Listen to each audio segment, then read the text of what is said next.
We're going to welcome you back to the Principals Podcast. Today, we have very special guests. We have our music department. And throughout the course, raise the roof. Throughout the course of the quarantine world that we lived in, we have had students, parents reach out to us saying that these three at the high school specifically have been doing wonders with the kids. One-on-one sessions, listening to music and playing music, performing music. And this is extremely complicated because it's not like you're in a recording studio. So we want to welcome Mr. Strife, Ms. Lickler, Ms. Parabeck, and again, I got another co-host here, Mr. Hyam. Mr. Bandera won't be able to join us today. He's on his 85th meeting of the day. So let's begin with Mr. Strife. In particular, we're going to begin with you because we just talked to a group of seniors yesterday that they were talking without trying to hold, they were holding back tears about their senior letter night. So we're going to get into that, but let's first talk and go around the circle and talk about how are you all? And Mr. Strife is outside today. So Mr. Strife, how are you? Well, things are going. It's been definitely a busy couple weeks here. We were still going full go trying to prepare a spring concert. So we had all the music picked, and students at the high school were learning all new literature here over the last 7 weeks.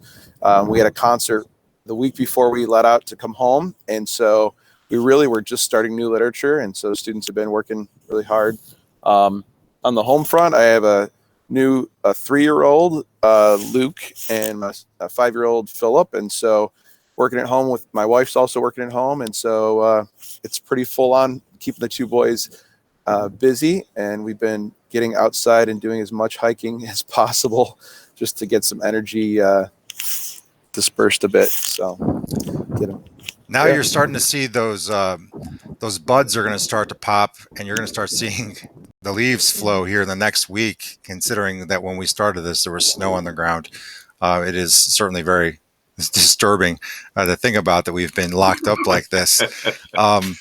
Miss Lickler, how are things with you? How's the dog?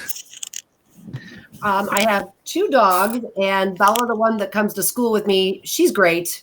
She's chill. The other one, I have accidentally trained him that when I'm on a Google Meet, that I have good treats. So he has been inadvertently trained to come up and interrupt me every time I'm talking on the computer. So luckily they're enjoying outside time right now. But nice. I was telling Mr. Strife, I can't imagine having kids. Two dogs bugging you is hard enough, let alone having kids around trying to bug you. But I'm doing well. I was telling Miss Parabeck, I really miss the energy of the kids, and just playing our instruments together daily. And we missed our spring concerts. But I think we all are probably missing the energy of the kids. But it has been nice to reach out and to meet with people one-on-one, because we don't usually get to do that when we have 50 people in a rehearsal. So some of the individual practice that's been going on has been great, and meeting with people individually has been great. And in band world, you guys know that I'm trying to be optimistic, and we're planning for the upcoming marching band season, and the kids are really excited about the hope in that scenario. So we'll see what happens. I have a question for you about the dogs. I have a dog, and my dog is not used to us being home. And so when we go, the dog is now usually coming with us because we're going for a walk. And then when we actually have to go somewhere where the dog can't come, it's like, wait, I can't come. So has that been going on with you when you actually have to step out? Well, my new dog, he's a rescue. I've had him for not quite a year now. And when I used to leave, he would have severe separation anxiety. And they say, especially now, everybody who has dogs and all of a sudden you're home, when you start to go back to work, they're going to be like, dude, what's going on? So this is what I do. Yes, I have that problem, but they know when they get the Kong filled with yogurt and peanut butter, they're like, hey lady, see you later. And they're very happy. They're excited that I'm leaving when they see the good treats coming. So you just got to keep doing that so they don't get too worked up when the routine changes again. Bribery, it works with the kids and with the dogs. You just got to bribe them. Do you give watch a movie? Sure, we'll let you watch a movie. Are you giving your kids a yogurt and peanut butter Kongs, Mr. Strife? No, but perhaps a bit more technology than in our normal life. Technology is good. Ms. Pearbeck, how are you?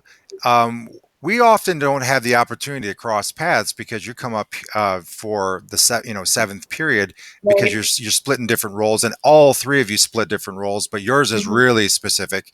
How's things been with you and at home, and then we'll eventually get into academics. Sure.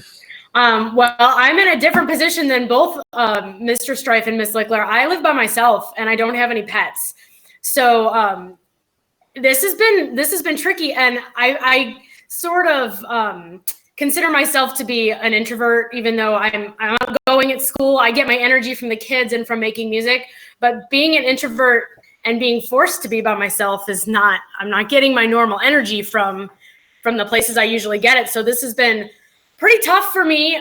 It's getting better now that I am seeing my family a little bit more, but I miss the kids and I miss making music. I'm exercising a lot and I'm getting outside pretty much every day, going for walks, doing as much as I can. I'm not making music as much as I'd like to. I could do. I have many instruments here in my house, but I miss it. I miss the kids and I miss that connection. I agree. I think we all do. And that's why we're making these podcasts, because one, it's good for us to connect. And then two, it's good for our kids to see all of us connect, because it's almost like they're watching a show, but they're just like, hey, I know those people. I care about those people. Those are my teachers.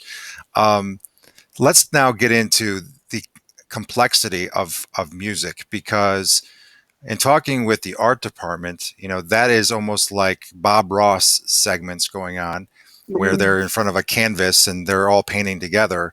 Music and computers and Google Hangouts or Zooms don't always play nice.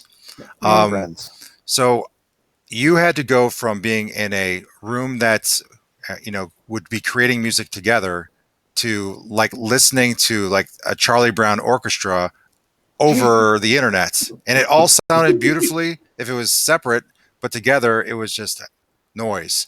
So how is that?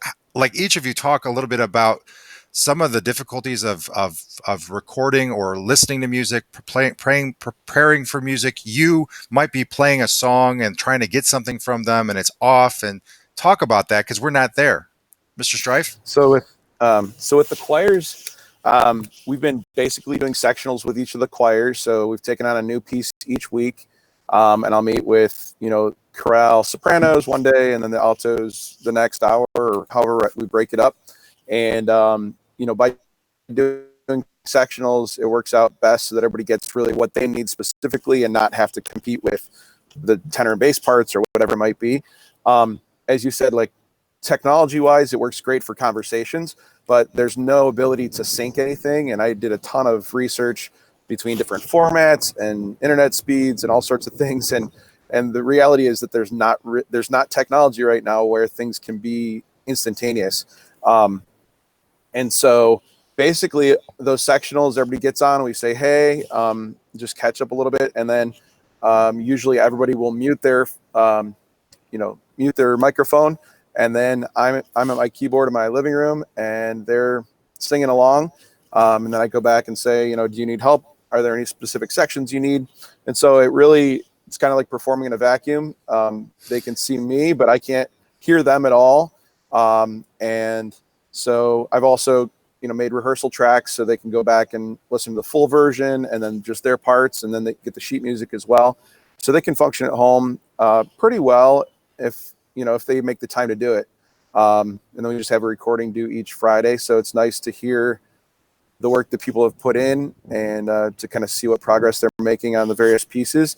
It'd be amazing to get in the same space and hear how like the full arrangement sounds, because we really have no idea other than the demo from the publisher that, this is how it could sound. But, with our voices and our musicians, what would it sound like? And it also, last year we just had the choir room redone and we have really great acoustics at this point.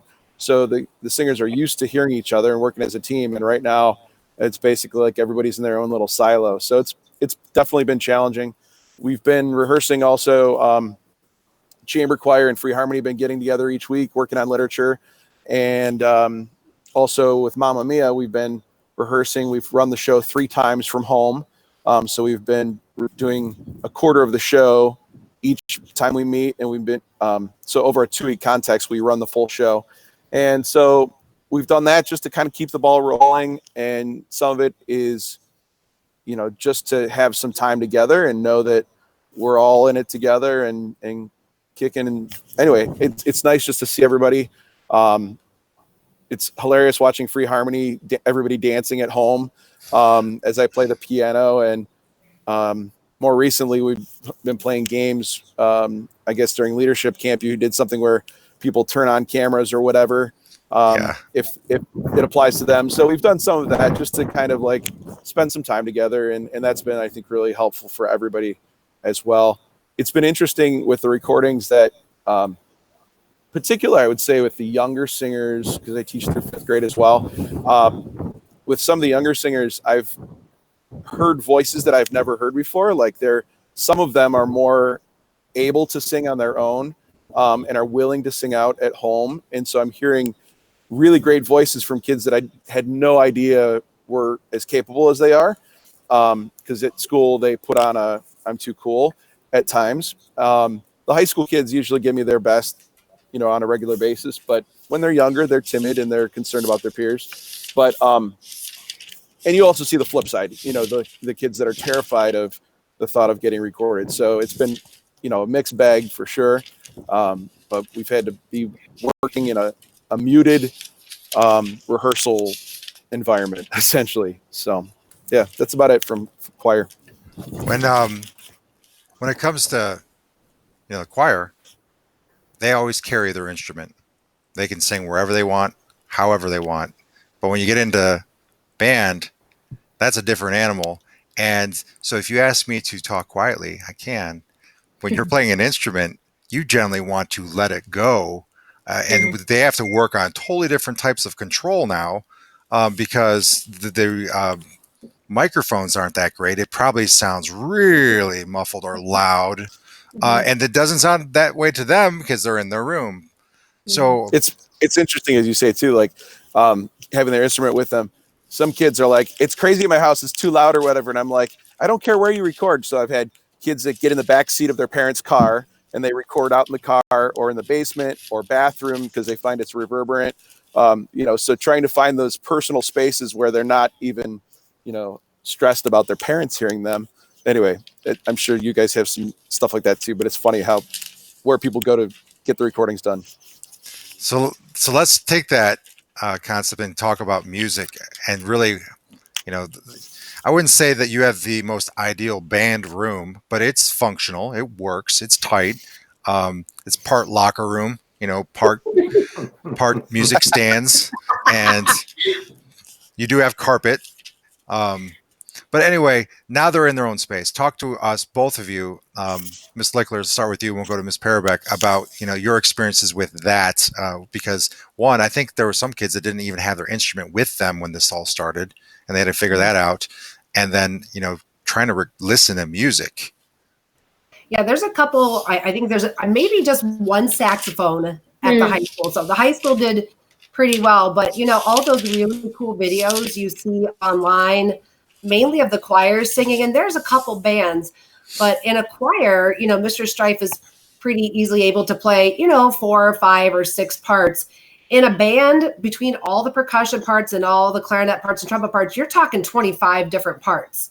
So for us to get a conglomeration or any sort of rehearsal, it's pretty tough.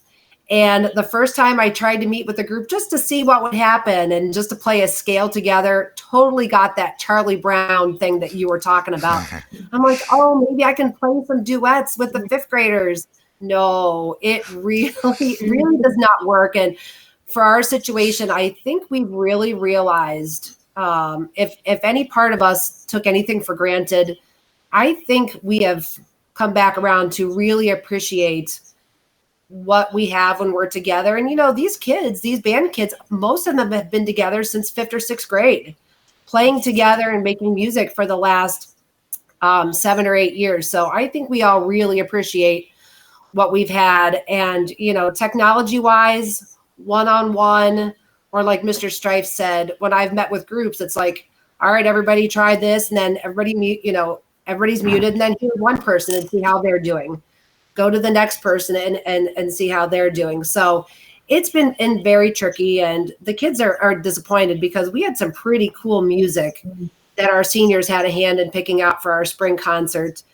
But I've gotten recordings of those here and there. They've done a lot of individual recordings. We've also done some TED Talks about how important music education is and how practice affects your brain. And it's also been nice. We've been able to do some music theory exercises, nothing too hard that needs a lot of explanation, but to fill in some gaps that maybe we hadn't spent enough time on in the past. So there have been some blessings in disguise, getting to hear people individually and, doing some things that we haven't been able to do, but we definitely miss playing together and performing. Have you seen the AP College Board within the concept of music theory, something that we probably would thrive in if we had at the high school, but they've been bringing in professional musicians to talk with the kids. That's outstanding. Never would you think that they would be free and available like this, when we're in this context. So that's so cool that you're doing these like TED Talk things with them. Yeah. We used to have a music theory class. I think it's still on the books. And there were maybe 15 or 16 kids in there, that would sign up. Then History of Rock and Roll came along and everybody's like, oh, we can have 30 kids in a class instead of 16. So, but I do have to mention there are 2 kids in particular that have really been composing in very different ways. And I'll get your recordings if you want. Emma Bile composes like a song a day, and they're amazing. Anything from orchestra to band. And then Matthew McGreevy is an excellent composer of video game music. I'm not into video games, but his video game music is outstanding. So kids have been doing individual things like that too, which He's is really been studying those video games for a long time, that child. Shout out to Matt and Emma. Yeah. So let's transition to Tracy. You have, up 8th grade all the way down. Yeah. And so now we're not only talking about the musical abilities, now we're getting to real technical skills, not only with the instrument, but also technical skills with the computer. What are some of the things that you've been experiencing with your students? The technology was a struggle for a lot of them when this first started. Getting a video turned, not with the 8th graders so much, but with the younger kids, getting a video of themselves playing turned in was hard for some of them. I had parents emailing me, I was working with parents trying to get them help with the technology, and so that was a little tricky. But that has righted itself. The kids are all turning in videos successfully now, so we've all learned that skill. And I have one student in particular at the middle school whose microphone on her Chromebook it has to be broken. And I've had her move to different rooms in her house. She was in her basement to start, and I thought it had to be the echo in the basement. Turns out it was the Chromebook. And so, I have to talk to them about, listen to your video before you turn it in. Make sure I can hear the dynamic changes, because if you're sitting too close to your microphone, it's not possible. And then when they move that Chromebook away from them, I can really tell, are they doing the dynamics or are they not doing the dynamics? I've had a lot of I've been giving them so much individual feedback. And so I wanted to talk to them a little bit about what has been easy about this and what has been hard about this. And the 8th graders, this was an 8th grade assignment. And there were some other questions about, just a general reflection about their middle school and early high school band experience. And the things that they told me were easy and hard. It was so interesting because about half of them told me that playing by themselves was the hard thing. They need that group dynamic. They need that energy from the group. And the other half told me that playing by themselves was so much easier because they felt more confident. So I thought that was just really interesting, because as a musician myself who plays regularly with other people, I love practicing by myself, but only to the end that I know I will be playing with other people eventually. I can practice something forever if I know eventually I'll get to be with other people. But that's been really hard for a lot of these kids, is not playing with each other. For some of them, they've really loved it. For others, it's been a real struggle. So I just thought that was an interesting breakdown of that data, because none of it was a surprise coming from those individual students. I know them so well, so I wasn't surprised to read any of that, but it was just interesting. I didn't ask this question, and I should have, and we should have planned for this, Mr. Hyam. But when we were like in COVID crisis there on March, 14th, we just we need to create normalcy. We need to create a schedule. We need to do this. Yeah. We didn't even think about the other schools that would be impacted, like with Mr. Strife, Parabec, and Lickler. Has our schedule, has it worked with the middle school schedule that was created also? I mean, I'm just basically available to kids from 8 to 5 all day long. So I have not had a problem contacting or being with kids when they've needed me. And it hasn't been a problem. No, I don't know. For me, I found, the high school schedule was pretty much in the morning. And so I would do, use those block periods to do sectionals. If I had an hour, I would meet with half an hour with one crew and half an hour with another crew and break things up for the week. And then in the middle school schedule, they have their core curriculum scheduled up till like 11 o'clock. And so I would then tag on a middle school sectional for a given choir, starting at 11 o'clock to 12. And then I would do specials, Mamma Mia, Free Harmony, Chamber from 1 to 2 in the afternoon after lunch. So it was pretty consistently early on. For the first 6 weeks, I would say it was a good 4 hours a day or so of me, if I had 3 hours in the morning and then an hour or so in the afternoon of being on Google Meet. So it worked out. It was okay. The thing I found in general is that the high school students were more willing to get on the Google Meets than the younger musicians.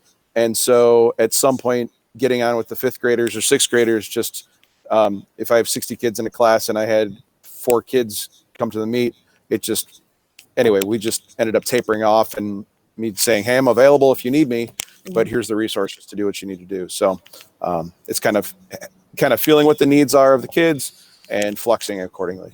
So I've been taking a lot of the questions today. Mr. Hyam, do you have specific questions? We know that you're an avid kazoo player, so. Yes, ukulele, actually. No. I know you guys work tirelessly, and you guys during the normal school year are exhausted by this time of year, but the last 9 weeks I'm sure is even more exhausting. With that, do you have any summer plans? Are you looking to do anything? I know it's kind of hard to know what you can do and not do, but do you have anything penciled in at least of what you want to do this summer, Tracy? Yeah. So my twin sister and I are turning 40 this summer.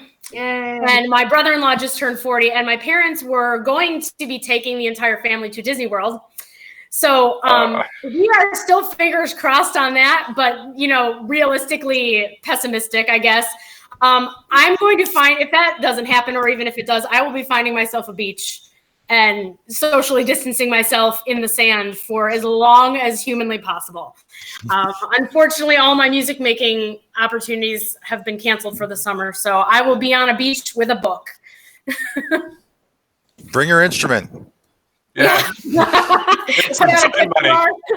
Exactly. Have clarinet, will travel. Clarinet on the beach. I truly believe, and I'm not a doctor at all, but I believe that there's a healing quality of the ocean and the sand. Absolutely. And so we will find a place to do the same thing. So good for you. Good. Melissa?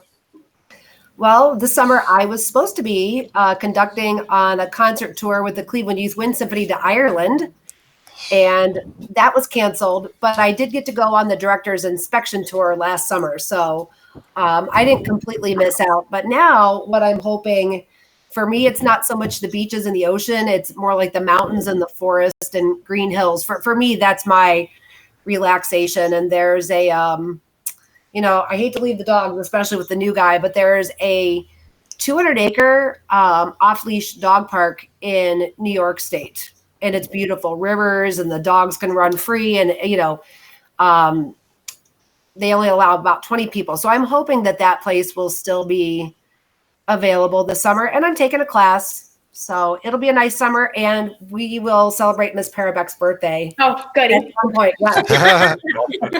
Welcome to the club, Tracy. Yeah. That's right, Mr. Strife. We're just a few days apart from each other. Yeah, indeed. So What are Hey, you up to? Bruce, you and the family, are you guys going to try to get out of town, or you just Well- hunker down in town? yeah, we had a lot of things planned. We were going to do some time with my parents up in New Hampshire. My wife and I are celebrating this summer our 10-year anniversary, and so Wow. we've had a trip to Peru. We were going to go to Machu Picchu, leaving the week after Memorial Day, and so needless to say, that's been canceled. And playing the game of trying to get money back from, I set the whole thing up myself, and so trying to communicate with people in Peru about needing our train ticket money back. And anyway, it's been interesting. I'm hoping we can go next summer. We'll see how it goes, but my wife and I always love to find new adventures, do some hiking, and get to new locations. But anyway, that will come another time. Right now, my solace is you talk about the ocean and the mountains and the forest. Right now, I have my fingers crossed that there'll be a summer camp that my sons can go to, so that I can have a few moments of peace. But we're trying to. I love them dearly, I really do. But we're trying to figure out a play set for the yard and/or like little swimming pool or something like that, so we can kind of make a vacation out of being at home and provide opportunities for the boys to just be outside as much as possible and enjoy. So we'll definitely, my wife will continue working from home. Summertime is usually a big planning time for me. I also have a church gig, and so I have a concert series that I'm planning during the summer months, and also, just as Mrs. Lickler and Ms. Parabeck, planning for the upcoming year. It's not like opening the same textbook again every fall. It's like, okay, what kind of new music are we going to approach this year, and who are our singers and players, and what are the great things that we're going to get to do. So I'm sure I'll spend some time dreaming about fall and thinking about what we can do. So. Could we ask what the Murrays and Hyams are doing over the summer? Well, Go ahead, Hyam. We might actually, the two of us, be working all summer. But I don't think that's, well, yeah. I think we're both, and I know Murray will be, and we haven't planned it yet, but it's going to be somewhere where there's sand and warm, just like Tracy said. Absolutely. I think there's going to be a reason just to get away. I don't know exactly where, but and I kind of joke, but not joke. We've been told we might be working most of the summer to kind of figure things out. So, but Murray is some ink permanent marker dates that he will be somewhere. So trying to plan those as well. We're not screwing around. We're leaving on our anniversary. Bringing the kids. We're going to South Carolina, and I don't care if I put a tent on the beach. We're just going to enjoy our time there. The restrictions are less there than they are here. But Mr. Hyam and I both are coaches, so already many of our tournaments have been canceled, and so my children live for softball. That's their instrument, and so they're still working out on. I'm not that coach that says let's go.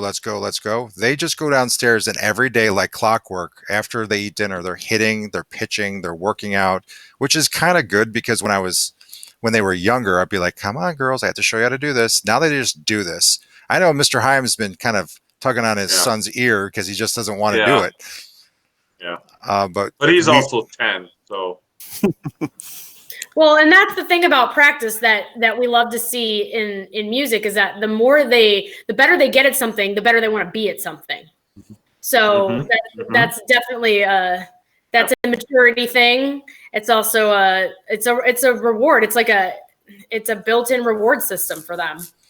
So we have I know that I don't know if you're going to it, but there is a meeting in 15 minutes. But I want to ask you a couple questions. First, we'll do a quick segue. we know that we got baccalaureate coming up, and a lot of our musicians are going to be doing something for baccalaureate. It's all student led, which is outstanding. And we have obviously a week's worth of celebration of senior events leading into commencement. Some of it's pre-recorded, and some of it will obviously take place live. So it's exciting that we'll be able to see our kids that way. But I want to talk to you about your go-to music right now, because I think that it's almost like everyone has go-to music when they're in school or when they're in their car. But now that you've been in quarantine, you might say, you know what, I'm going to change it up and go somewhere else. Mr. Strife, what's been your go-to music lately? I mean, I spend so much time singing. I would say I'll just put on Pandora, like Simon and Garfunkel, and let it play for, just a combination. Tend to be like late 70s. For me, is just kind of chill, a little acoustic, nice harmonies. Life is good. So that's about it. For me, it's interesting because somebody did one of those challenges with me, one of those Facebook challenges, and I've never done one before, but it made me really go back, and you had to list albums that influenced your musical taste. And it really made me think about my childhood and kind of inspired me to go back and listen to the Statler Brothers, which my dad had me listening to, and the Beatles from my mom. And in college, I discovered Simon and Garfunkel, and that was on my list. So that's interesting that you said that. So I've been going back and listening to all these things that were played when I was a kid, which is kind of cool and fun. Yeah. It's no wonder we all work so well together. I started listening to Simon and Garfunkel in college, and they are my go-to. James Taylor, Simon and Garfunkel, Paul Simon solo stuff, Carole King. Like my favorite Carole King was my other channel. Yes, my favorite station on Sirius is The Bridge. Like that's the music that speaks to me. I love singer-songwriter. It's for me, it's all about an honest voice and the lyric. I love, if I can't stand the voice, it's off. And then the next thing for me is the lyrics. And those lyrics are just so poetic. So we got the music, but, there's also something else that we have to have each day. And this is Van Bear's go-to question. And you guys need to be part of the cookbook that he is putting together. So he has asked everyone what their pandemic meal that they've made or something they've gotten from takeout, because he is putting together this cookbook. I think his real goal is he thinks he's going to sell 1 million of these and then be able to retire and leave all of us to all this misery that we're in. Is there a go-to? I'll start with Melissa. Go-to meal that you've made or something you've picked up that has just been outstanding? I hate to disappoint you, but no. It's hard to cook for one person. Yeah. And, it's been a lot of frozen. I have cooked from home almost every day, and nothing has been exciting. I had Chick-fil-A one day, and that was it. That was my excitement. So I am sorry to disappoint you. I'll have to come up with something good for that one. Okay, Tracy. So I also don't cook very much, but I have one thing that I love. I make a really nice egg sandwich on a nice English muffin with some bacon and cheese. And I follow that up with a couple of squares of Ghirardelli dark chocolate sea salt soiree. Sounds great. Sea salt makes it, yes. Yeah, it's a cup of coffee and any time of day, breakfast, lunch, or dinner. Perfect. And Fritz? So I guess I have 3 answers. One, that on a regular basis, we order from Home Chef, which they deliver their box, and we have 3 meals. And I love that. My wife, like I said, was working from home, so she's usually on calls right up until 5:30. And with that, I have everything to be successful. I've got a nice, recipe, all the pieces, parts, and it always ends up being a really nice meal. So I appreciate that right now. If it was like me on a plate, I love a good steak. For me, Delmonico, like I almost am to a point where I don't like going to restaurants because I always cook better than the steak I'm getting at most restaurants. And so, some fresh asparagus, mashed potatoes, and a good Delmonico, I'm a happy man with that. And then as far as like supporting local, we love Thai food and Indian food. So there's an Indian kitchen in Menor, and then there's Thai 999, which is off of Johnny Cake in Concord. And so we love our ethnic eats and have been trying to support those here during this time to switch it up a little bit. So we want to get to the final point where you give some shout outs. You get shout outs to anyone you like, family, friends, or your students. Let's start with Fritz. I just would shout out to all my seniors, and we had 3 hours of senior letters for Mamma Mia the other night, and there tends to be a lot of overlap between Free Harmony and chamber and my other choirs and then the spring musical. And so a lot of these kids have been with me 7-8 years and know them really, really well. And it's disheartening to not be together during this time. They're amazing people, and I really wish them the best as they go off to their next steps. I'm hoping that we can get together maybe for a sing-along of our concert or a recording of Mamma Mia, or even just a bonfire at the Stripes later in the summer to say hey and catch up a little bit. So to my seniors. Amen. Melissa.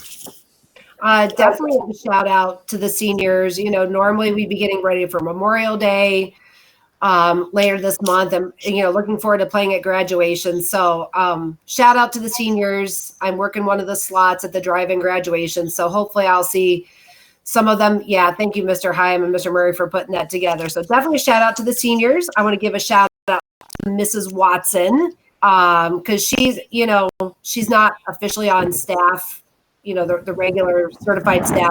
She's really done a lot this spring to help hold things together as she always does. And we didn't mention our scale Olympics, and I won't mention all the kids, but the Crescendo Club gave some prizes for one of our assignments. We had a scale contest. We called it Scale Olympics. Miss Parabeck did as well. So I want to give a shout out to all of our Scale Olympics winners too at the high school. And our Crescendo Club. And the Crescendo Club who paid for the prizes, yes. I would like to give a shout out to all my 8th graders. 8th grade is usually the time where they decide if they want to keep going in band. And I think a lot of them are, which is fantastic. Those of them that are not, we will all miss you. And we know that you have other things in your life that you're going to pursue. And hopefully you're going to be great at those things and you find those things. And it's just been a real pleasure being with these 8th graders for, 3 years. It's been fun. So to my 8th graders. Amen to that too. Well, go ahead. I just wanted to say a real quick thank you to the seniors we're doing a virtual choir that's going to be a part of the baccalaureate service and the commencement. And just as we talked about, it can be a little nerve-wracking singing on your own, let alone like to have to sing with a track so that you're right in line. And it's been a little tedious, but I'm really looking forward to pulling together the senior song. We're doing Stand in the Light by Jordan Smith. And I think it is a great song for graduation and kind of a sending forth for the seniors. So look forward to seeing the finished product of all that. We support all of the arts. We love all of the music that comes through, all of the performances that go through. As I put together, I really didn't do much to it, but I took 2 gigs of photos off my phone, threw it in Power Director, said, make a movie because I didn't have time. And when it made it through, it was like, oh my gosh, there's a lot of music in here and performances. And it's great because every year, doesn't matter what year, what kid, what group. What I loved is that the great Hallelujah, and you see generations of Hilltoppers coming together. And that's what makes Chardon so great. We appreciate you so much. We can't wait to actually see you again, hear you play again, and be together again. I don't know if we're going to see you in a few minutes with the district meeting, but that time we can just listen. We don't have to participate. So have a great and beautiful day outside, Mr. Strife. It is sunny out. It's a little windy because we're about par 5 away from each other. But have a beautiful day, and we'll see you guys very soon. Take care. Thank you. you. Bye. Bye.